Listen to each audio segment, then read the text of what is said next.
अगर कोई हिंदू यह वीडियो देख रहा है तो आप हमारी एक आखिरी उम्मीद बचे हैं। मेरा नाम आलोक कुमार है और मुझे पता है यह वीडियो बनाने के बाद हम हिंदुओं के साथ यहाँ क्या होने वाला है, फिर भी हमारे पास कोई और रास्ता नहीं बचा, क्योंकि इस देश को जितना कश्मीर अपना लगता है, अगर उसका आधा भी नॉर्थ ईस्ट मेघालय लगता तो आज हम हिंदू यहाँ नहीं रोते। कश्मीरी पंडित, कश्मीरी हिंदू इस देश को इससे आगे कभी कुछ दिखाई नहीं। मारने वाले मुसलमान थे तो लोग भी चिल्लाए, सरकारें लड़ी, पिक्चर बनी, लेकिन उस जगह का क्या जहाँ मारने वाले मुसलमान नहीं है? क्या वहाँ के हिंदू इस देश के लिए हिंदू नहीं है? क्या नॉर्थ ईस्ट हिंदुओं की जमीन नहीं है? कश्मीर में 1991 से हिंदू मारे और भगाए जा रहे हैं और हम मेघालय शिलोंग में 1980 से मारे भगाए और कन्वर्ट किए जा रहे हैं। हमारा हर एक दिन डर के साए में गुजर रहा है और किसी को हमारी जान की कोई नहीं पड़ी। मानो ऐसा कि हम जिंदे रहे या न रहे इसका कोई मतलब ही नहीं। आप हंसते हैं ना कि हम राइस बैग लेकर कन्वर्ट हो जाते हैं। कभी यह जानने की कोशिश करी कि हमारी जिंदगी कैसे गुजर रही है, पिछले 40 सालों से हमारे साथ क्या हो रहा है, यह जानने की कोशिश करी? तो आज सुनो।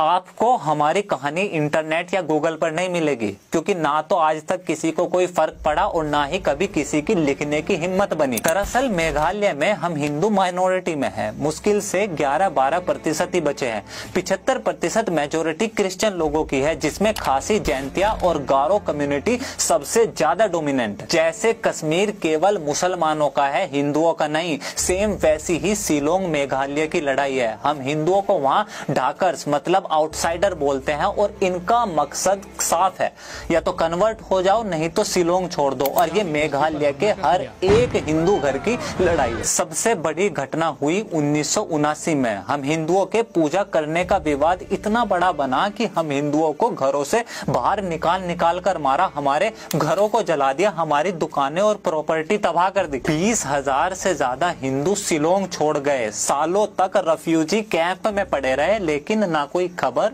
न टीवी और न सरकार। 1984 हिंदुओं के नरसंहार की दूसरी घटना निर्भया दिल्ली से थी, इसलिए पूरे भारत को उसकी चीखें सुनाई पड़ी। गौरी दे नाम था उस लड़की का, प्रेग्नेंट थी वो। उसके पति के सामने बांधकर रेप और फिर धारदार बांस को उसकी आंतों तक घुसा दिया। यहाँ लोगों के कानों में वो चीख आज भी गूंजती है, लेकिन गले से आवाज नहीं निकलती।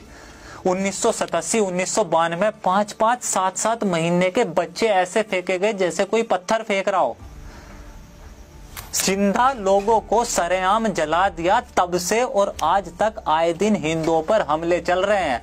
यहाँ पुलिस और या लोकतंत्र काम नहीं करता। इस देश में लोकतंत्र केवल वही काम करता है जहाँ हिंदू मेजोरिटी में हो, वरना पुलिस और प्रशासन सब चुपचाप हमें मरता हुआ देखते हैं। अगर हम हिंदू शिलोंग में जिंदा है या लड़ पा रहे हैं तो वो केवल हरिजन सिख बस्ती या वहाँ बने गुरुद्वारे की वजह से है। जब भी शिलोंग में कोई दंगा होता है तो सारे हिंदू हरिजन बस्ती या गुरुद्वारे में चले जाते हैं। शिलोंग में केवल एक वो ऐसी जगह है जहाँ किसी की हिम्मत नहीं कि हमला कर दे, और इसी वजह से यहाँ के क्रिश्चियन लोगों की दो मांगे चल रही है। एक कि हरिजन बस्ती को रिलोकेट कर कहीं और बसाया जाए, दूसरा इनर लैंड परमिट कि अगर किसी को मेघालय या शिलोंग में आना होगा तो वो केवल परमिट लेकर ही आ सकता है। अगर ये दो चीजें हुई, यकीन करें कि अगले कुछ सालों के अंदर मेघालय शिलोंग में ना के बराबर हिंदू होंगे। कभी सोचा है यहाँ मेघालय शिलोंग में कभी कोई रेलवे क्यों नहीं आने दी? ये लोग नहीं चाहते कि यहाँ देश भर से ज्यादा संख्या में हिंदू आए या यहाँ आके नौकरी या बिजनेस करें। आज आप कश्मीर में जमीन खरीद सकते हैं, लेकिन मेघालय में कोई हिंदू जमीन नहीं खरीद सकता।